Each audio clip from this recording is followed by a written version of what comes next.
ಜಾತಿ ಗಣತಿ ವರದಿಗೆ ಒಕ್ಕಲಿಗ ಲಿಂಗಾಯತ ಸಮುದಾಯ ವಿರೋಧ ವಿಚಾರಕ್ಕೆ ಸಂಬಂಧಪಟ್ಟ ಹಾಗೆ ಸಚಿವ ಜಮೀರ್ ಅಹ್ಮದ್ ಖಾನ್ ರಿಯಾಕ್ಟ್ ಮಾಡಿದ್ದಾರೆ. ವಿಧಾನಸೌಧದಲ್ಲಿ ಮಾತನಾಡಿದರು.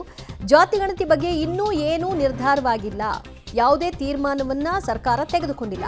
ಆದರೆ ಯಾಕೆ ವಿರೋಧವನ್ನ ಮಾಡ್ತಾ ಇದ್ದಾರೆ ಅನ್ನುವಂಥ ಪ್ರಶ್ನೆಯನ್ನು ಎತ್ತಿದ್ದಾರೆ. ತೀರ್ಮಾನ ಆದಮೇಲೆ ವಿರೋಧ ಮಾಡಬೇಕು ತಾನೇ ಅನ್ನೋದು ಅವರ ಪ್ರಶ್ನೆಯಾಗಿದೆ. ನಮ್ಮ ಧರ್ಮಗುರುಗಳ ಸಹ ಸಭೆಯನ್ನ ಕರೆದಿದ್ರು. ಜಾತಿ ಗಣತಿ ಹೇಗಿದೆ ಅಂತ ಧರ್ಮಗುರುಗಳು ಕೇಳಿದ್ರು. ಇವತ್ತು ಕ್ಯಾಬಿನೆಟ್ನಲ್ಲಿ ಚರ್ಚೆ ಮಾಡ್ತೀವಿ ಅಂತ ಅವರುಗಳಿಗೂ ಕೂಡ ತಿಳಿಸಿದ್ದೀವಿ. ಚರ್ಚೆ ಆದ ನಂತರದಲ್ಲಿ ಅದರ ಸಾಧಕ ಬಾಧಕವನ್ನೆಲ್ಲ ಗಮನಿಸಿಕೊಂಡು ಉಳಿದದ್ದಲ್ವಾ ಅದರ ವಿರೋಧ ಅಥವಾ ಪರ, ಆದರೆ ಅದಕ್ಕೆ ಮೊದಲಾಗಿ ಯಾಕೆ ವಿರೋಧ ಅನ್ನುವಂಥ ಪ್ರಶ್ನೆನ ಮಾಡಿದ್ದಾರೆ ಜಮೀರ್. ಗುರುಗಳು ಹಂಗೆ ಗುರುಗಳು ಏನ್ ತೀರ್ಮಾನ ಇಲ್ಲ, ಕ್ಯಾಬಿನೆಟ್ ಅಲ್ಲಿ ತೀರ್ಮಾನ ಆಗಿರೋದು ನಾವು ತೀರ್ಮಾನ ಮಾಡೋಕ್ಕಾಗ್ತದ? ಕ್ಯಾಬಿನೆಟ್ ಅಲ್ಲಿ ಇವತ್ತು ತೀರ್ಮಾನ ಆಗಬೇಕಾಗಿರೋದು. ನಿನ್ನೆ ನಮ್ಮ ಅಮೀರ್ ಶರೀಯತ್ ಗುರುಗಳು ಮೀಟಿಂಗ್ ಕರೆದಿದ್ರು. ಅದೇ ಯಾವ ಥರ ಇದೆ, ಯಾವ ಥರ ಮಾಡಕ್ಕೆ ಕೊಟ್ಟಿದ್ದೀರಂತ ಅವನು ಹೇಳಿದ್ದೀನಿ ನಾನು. ನಾವಿನ್ನೂ ಏನು ತೀರ್ಮಾನ ತಗೊಂಡಿಲ್ಲ. ಇವತ್ತು ಕ್ಯಾಬಿನೆಟ್ ಚರ್ಚೆಗೆ ಕರೆದವ್ರೆ. ಈ ಕ್ಯಾಬಿನೆಟಲ್ಲಿ ಚರ್ಚೆ ಆದಮೇಲೆ ಗೊತ್ತಾಗ್ತದೆ. ಈಗ ಏನು ಮಾಡಬೇಕಂತ ತೀರ್ಮಾನ ಏನಾಗಿಲ್ಲ, ಹೆಂಗೆ ವಿರೋಧ ಮಾಡ್ತಾರೆ? ಈಗ ಒಂದು ನಿಮಿಷ, ಈಗ ತೀರ್ಮಾನ ಆದಮೇಲೆ ತಾನೇ, ಈಗ ಇನ್ನು ತೀರ್ಮಾನನೇ ಆಗಲಿಲ್ಲ ಏನು. ಈಗ ಕ್ಯಾಬಿನೆಟ್ ಆದಮೇಲೆ ಮಾತಾಡ್ತೀನಿ. ದೊಡ್ಡ ಸಮುದಾಯಗಳು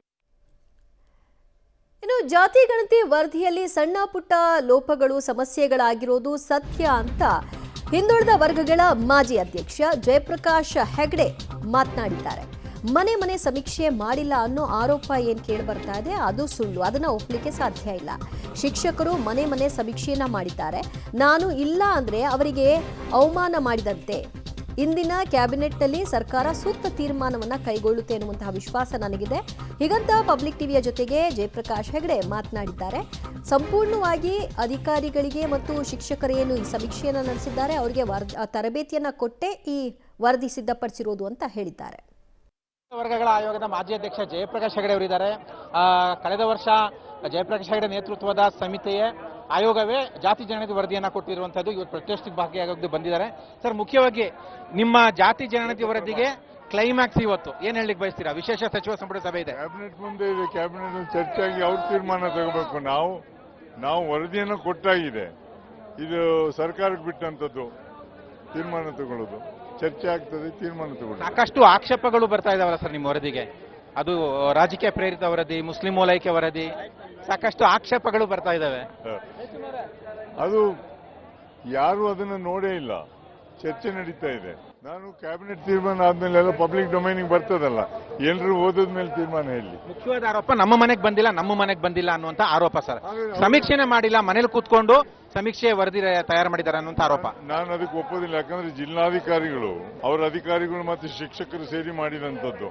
ನಾನು ಅವ್ರು ಮಾಡಿಲ್ಲ ಅಂತ ಹೇಳಿದ್ರೆ ಅವ್ರ ಮೇಲೆ ಅಪಾದನೆ ಹಾಕಿದಾಗ ಆಗ್ತದೆ. ಸರಿಯಲ್ಲ ಅದು. ಒಂದ್ ವೇಳೆ ಆಗಿಲ್ಲ ಅಂತ ಹೇಳಿ ಅವ್ರ ಮನೆಗೆ ಬರೆದಿದ್ರೆ ಕ್ರಾಸ್ ಚೆಕ್ ಮಾಡಬಹುದು. ಜಿಲ್ಲಾಧಿಕಾರಿಗಳ ಕಚೇರಿಯಲ್ಲಿ ಹೋಗಿ ಆಗಿದೆ ಇಲ್ವ ಅಂತ ನೋಡ್ಬೋದು. ಸಾಕಷ್ಟು ಅನುಮಾನ ಬರ್ತಾ ಇದಾವೆ. ನೀವು ಸಮೀಕ್ಷೆ ಮಾಡಿಲ್ಲ ಅಂತ ಆರೋಪ ಬರ್ತಾ ಇದೆ, ಮನೆಗೆ ಹೋಗಿಲ್ಲ ಅಂತ ಆರೋಪ ಬರ್ತಿದೆ. ಹಾಗಾಗಿ ಅಷ್ಟು ಪುಟಗಳನ್ನ, ಅಷ್ಟು ಸರ್ವೆ ಪ್ರತಿಗಳನ್ನ ಅಪ್ಲೋಡ್ ಮಾಡ್ತೀರಾ ಅನ್ನುವಂತ ಸಾರ್ವಜನಿಕರ ಪರವಾಗಿ ಒಂದು ಮನವಿ. ಸರ್ಕಾರ ಇವತ್ತು ಕ್ಯಾಬಿನೆಟ್ ನಲ್ಲಿ ಏನ್ ತೀರ್ಮಾನ ಆಗ್ತದೆ ನೋಡಿ, ಆಮೇಲೆ ಅವ್ರ ಹತ್ರ ಅಪ್ಲೋಡ್ ಮಾಡಬೇಕು ಬೇಡ ಅಂತ ಅವ್ರು ತೀರ್ಮಾನ ತಗೊಳ್ತಾರೆ.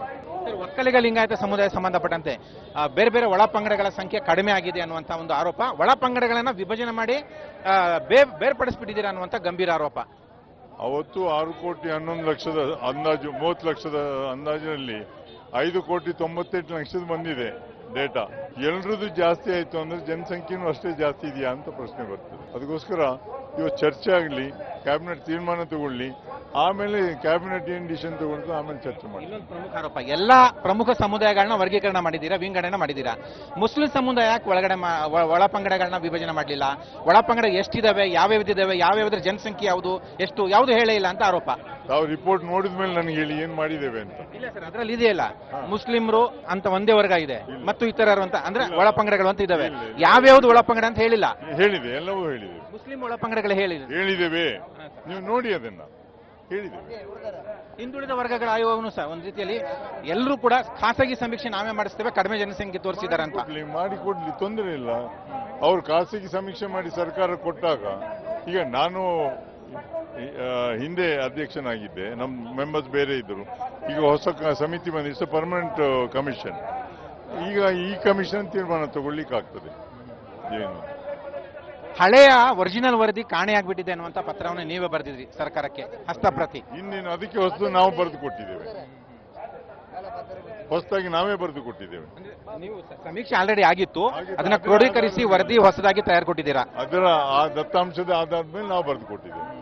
ಇವತ್ತು ಸರ್ಕಾರದಿಂದ ಏನ್ ನಿರೀಕ್ಷೆ? ಇವತ್ತು ವಿಶೇಷ ಸಚಿವ ಸಂಪುಟ ಸಭೆಯಿಂದ ಸರ್ಕಾರ ಏನ್ ಮಾಡ್ತದೆ ಅಂತ ನಾನು ನಿರೀಕ್ಷೆ ಮಾಡಬಾರ್ದು. ನಾನು ಆಶಾವಾದಿ ಮಾಡ್ಬೋದು, ಎಕ್ಸೆಪ್ಟ್ ಮಾಡ್ಬೋದು ಅಂತ ನನ್ಗೊಂದು ಅನಿಸಿಕೆ. ಇಲ್ಲದಿದ್ರೆ ಅವ್ರ ತೀರ್ಮಾನ ನಾವು ಎಕ್ಸೆಪ್ಟ್ ಮಾಡಬೇಕು. ಸದ್ಯದ ಮಟ್ಟಿಗೆ ಏಕಾಏಕಿ ಜಾರಿ ಅಸಾಧ್ಯ, ಯಾಕಂದ್ರೆ ಮತ್ತೆ ಪರಿಶೀಲನೆ ಬೇಕು ಅಥವಾ ವಾಪಸ್ ತೆಗೆದುಕೊಳ್ಳಿ, ಮತ್ತೆ ಹೊಸ ಸಮೀಕ್ಷೆ ಮಾಡಿ, ಇವೆಲ್ಲ ಆಗ್ರಹಗಳು ಕೇಳಿ ಬರ್ತಾ ಇದ್ದಾವೆ. ಸರ್ಕಾರ ತೀರ್ಮಾನಕ್ಕೆ ಬಿಟ್ಟದ್ದು. ಇದು ಜಯಪ್ರಕಾಶ್ ಹೆಗಡೆ ಅವರ ಮಾತುಗಳು. ಕ್ಯಾಮ್ರಾಮನ್ ಮುನಿರಾಜ್ ಜೊತೆ ಪಬ್ಲಿಕ್ ಟಿವಿ, ಬೆಂಗಳೂರು. ಇನ್ನು ಜಾತಿ ಗಣತಿಯ ಕುರಿತಾಗಿ ಎಲ್ಲ ಸಮುದಾಯಗಳಲ್ಲೂ ಕೂಡ ವಿರೋಧ ಆಗ್ತಾ ಇರೋ ಹಾಗೆ ಜೈನ ಮುನಿಗಳು ಕೂಡ ಅಸಮಾಧಾನವನ್ನು ವ್ಯಕ್ತಪಡಿಸಿದ್ದಾರೆ. ಜೈನ ಸಮುದಾಯದ ಅಂಕಿ ಸಂಖ್ಯೆಗಳು ಸತ್ಯಕ್ಕೆ ದೂರವಾಗಿದೆ, ಇದನ್ನು ಒಪ್ಪಲಿಕ್ಕೆ ಸಾಧ್ಯ ಇಲ್ಲ ಅಂತ ಅವ್ರು ಹೇಳಿದ್ದಾರೆ. ಪುನಃ ಗಣತಿ ಮಾಡಬೇಕು ಅಂತ ಸರ್ಕಾರಕ್ಕೆ ಮನವಿಯನ್ನ ಮಾಡಿದ್ದಾರೆ. ಜೈನ ಮುನಿ ಗುಣಧರ ನಂದಿ ಮಹಾರಾಜ ಸ್ವಾಮೀಜಿಯವರು ಈ ಕುರಿತಾಗಿ ಸರ್ಕಾರಕ್ಕೆ ಆಗ್ರಹಿಸಿದ್ದಾರೆ. ಯಾರ ಮನೆಗೆ ಹೋಗಿದ್ದಾರೆ, ಯಾವಾಗ ಜಾತಿ ಗಣತಿಯನ್ನ ಮಾಡಲಾಗಿದೆ, ನಮ್ಮ ಮಠಕ್ಕೆ ಯಾರೂ ಕೂಡ ಬಂದಿಲ್ಲ, ಮಾಹಿತಿಯನ್ನ ಪಡೆದಿಲ್ಲ. ಜಮೀರ್ ಈ ಹಿಂದೆ 20 ಲಕ್ಷ ದಿಗಂಬರ ಜೈನರಿದ್ದಾರೆ ಅಂತ ಹೇಳ್ಕೊಂಡಿದ್ರಲ್ಲ, ಆದರೆ ವರದಿಯಲ್ಲಿ 1,62,000 ಮಾತ್ರ ಜೈನರಿದ್ದಾರೆ ಅಂತ ತೋರಿಸ್ತಿದ್ದಾರೆ. ಇದಕ್ಕೆ ಏನು ಉತ್ತರ? ಜೈನ ಮುನಿ ಗುಣಧರ ನಂದಿ ಮಹಾರಾಜ ಸ್ವಾಮೀಜಿಗಳು ಪಬ್ಲಿಕ್ ಟಿವಿ ಜೊತೆಗೆ ಮಾತನಾಡೋ ಮೂಲಕ ಸರ್ಕಾರಕ್ಕೆ ಮನವಿ ರೂಪದ ಆಗ್ರಹವನ್ನು ಮಾಡಿದ್ದಾರೆ. ದೇಶದಲ್ಲಿ ಎಲ್ಲಕ್ಕಿಂತ ಕರ್ನಾಟಕ ದೇಶ ಬಹಳ ಶಾಂತ ಪ್ರಿಯ, ಒಳ್ಳೆ ಹಸಿರು ಕ್ರಾಂತಿ ಮಾಡುವಂಥದ ಒಂದು ಪ್ರಾಂತ, ಸರಳ ಸಜ್ಜನಕ ಒಂದು ರಾಜ್ಯ ಅಂದರೆ ಕರ್ನಾಟಕ. ಎಲ್ಲರೂ ಕೂಡಿ ಬದುಕ್ತವು, ಎಲ್ಲರೂ ಕೂಡಿ ನಡೀತವು. ಅದರ ಜಾತಿದ ಗಣನಾ ಮಾಡಿ ಇದು ಒಂದು ಸಮಾಜಕ್ಕೆ ಅಸಂತೋಷ ಇದ್ದಂಥ ವಾತಾವರಣ ನಿರ್ಮಾಣ.